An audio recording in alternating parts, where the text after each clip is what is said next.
मेरे प्यारे साथियों, वाहिगुरु जी का खालसा और वाहिगुरु जी की फतेह। परसों हमने देखा था साहिब श्री गुरु गोविंद सिंह जी महाराज की पावन रचना तो प्रसाद सवैये, जो गिनती में 10 हैं, जो अमृत के सवैये हैं, इन पर विचार चिंतन चल रहा है। परसों दूसरे सवैये के विचार समाप्त हुई है। आज उन 10 सवैयों में से तीसरे सवैये के विचार हम करेंगे कि किस प्रकार जो जीवन की सत्यता है, जीवन का महत्व मूल्य क्या है, व्यक्ति का मूल्य क्या है, अगर वो नाम जपता है तो उसकी क्या अवस्था है, अगर वो नाम नहीं जपता तो उसका क्या अंत में हश्र होता है, यह इस सवैये के अंदर गुरुदेव महाराज जी ने बड़े ही सुंदर ढंग से हमें समझाया। अब हम इस सवैये से जुड़ते हैं। मूल में कहा गया है, जीत फिरे सब देश दिशान को, बाजत ढोल मृदंग नगारे। कोई ऐसा राजा हो जिसने सारे ही देशों को जीत लिया हो, दिशाओं में रहने वाले दूसरे राजाओं को युद्ध करके उन्होंने उसको भी जीत लिया हो, अपने वश में कर लिया हो, जीत फिरे, इस प्रकार वो जीतता हुआ फिर रहा है। जैसे कि सिकंदर ने सारे ही विश्व को जीतने का दावा किया था और हर देश को जीतते जीतते वह आगे बढ़ता था। हिंदुस्तान में भी आया, यहाँ पर भी उसने जीतने का प्रयत्न किया। इसी प्रकार सिकंदर जैसे हजारों राजाएं महाराजाएं इस पृथ्वी पर हुए हैं, जो जीत फिरे सारे देशों दिशाओं को, सब देश दिशाओं को, सारे देशों और दिशाओं को। 4 दिशाएं हैं, 4 दिशाओं के भी देशों को अगर कोई राजा, कोई चक्रवर्ती सम्राट जीत लेता है और बाजत ढोल मृदंग नगारे, उसके द्वार पर हमेशा ही ढोल बजते हों। मृदंग यह भी एक प्रकार का बाजा है जो आकार में लंबा होता है, जिसके सीधे हाथ के ऊपर अलग से एक पुतली बनाई जाती है और दावें हाथ की तरफ वह खाली होता है, उसको कहते हैं मृदंग। यह मृदंग भी उस राजा के महल के सामने हजारों बज रहे हैं और ढोल ताशे बज रहे हैं, और अगर नगारे भी बजते हों, ऐसा राजा चक्रवर्ती सम्राट जिसके द्वार पर ये सारी चीजें बज रही है, ढोल ताशे नगारे मृदंग, और उसने सब देशों को जीत लिया हो और दूसरे राजे उसके सेवक बन गए हों। फिर गूंजत गुड़ गजान के सुंदर, हिंसत ही है राज हजारे। गूंजत गुड़ का अर्थ है गूंज रहे हों, चिंगाड़ रहे हों। गुड़ बहुत सारे झुंड वाले यानी कि समूह के अंदर। कौन?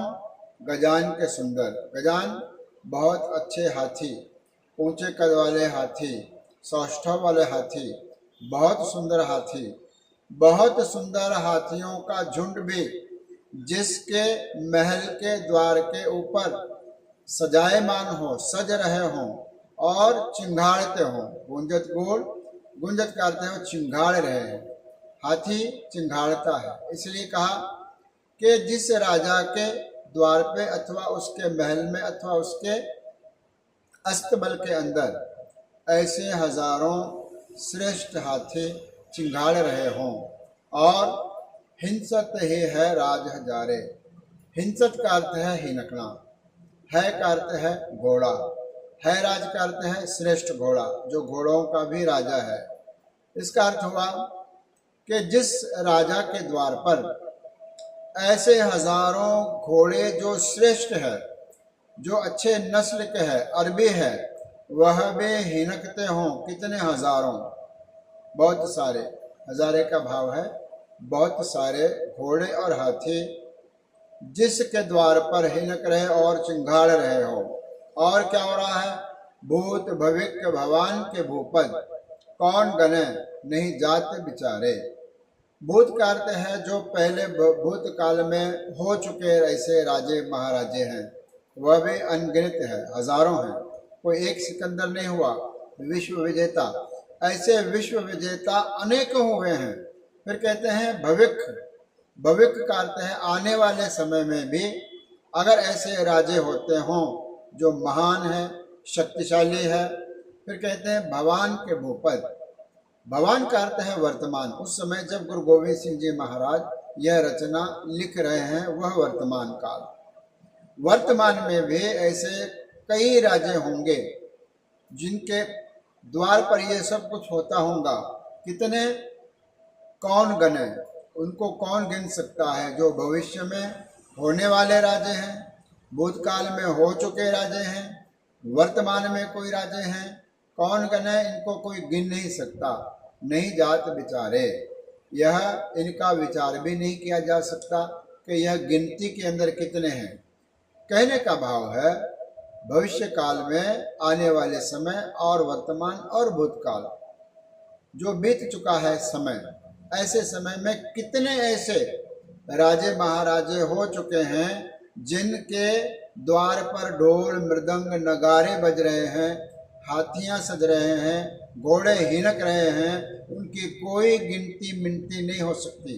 फिर अंत में कह रहे हैं अगर ऐसा कोई शक्तिशाली राजा भी हो तो उसका अंत में क्या हश्र होता है। गुरुदेव जी कथन करते हैं श्रीपति श्री भगवान भजे बिन, अंत को अंत के धाम सुधारे। श्रीपति का अर्थ है, श्री का अर्थ है माया लक्ष्मी, पति का अर्थ है उसका स्वामी। श्रीपति का अर्थ है जो लक्ष्मी का भी स्वामी है अर्थात अकाल पुरख परमात्मा। फिर कहते हैं श्री भगवान भजे बिन, जो माया का स्वामी है, माया का पति अकाल पुरख परमात्मा है। और श्री भगवान वह अकाल पुरख परमात्मा है, वह भगवान है, उसके नाम को भजे बिन, भजन करे बिना, नाम सिमरन किए बिना क्या होगा, अंत को अंत के धाम सिधारे। अंत को का अर्थ है आखिर में, लास्ट में, सबसे आखिर में उसका हश्र क्या होगा। अंत में जब शरीर छोड़ेगा तो अंत के धाम सिधारे। अंत का धाम का अर्थ है यहाँ पर दूसरा जो अंत है उसका अर्थ है मृत्यु, यमराज।